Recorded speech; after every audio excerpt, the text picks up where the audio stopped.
November 21 naman po, Friday. Sirat ang kailangan mag-ingat, north na direksyon ang kailangan iwasan.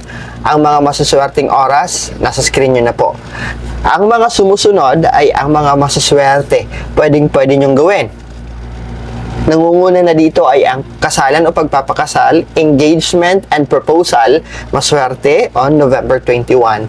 Pag-aalay ng sakripisyo, pagdodonate, pagkakawang gawa or charity works, maswerte on this day. Pag-aalay ng dasal para swertehin ay maswerte on this day. Paglipat ng tahanan o paghahakot ng mga gamit sa lilipatan ay maswerte on this day. Grand opening ng negosyo, maswerte on November 21. Pagta-travel, maswerte rin sa araw na ito.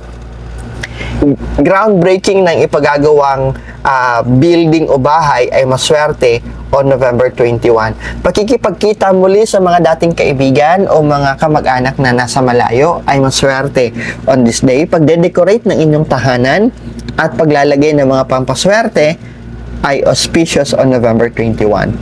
Ngayon, if you are on a process of doing the construction, nasa kaligitnaan kayo ng construction, itong petsa na ito ay maswerte where you can lay the foundation of the building or the house. So, itong petsa na ito ang maganda kung saan ibubuhos nyo na yung mixture para sa poste, pundasyon ng yung building o tahanan.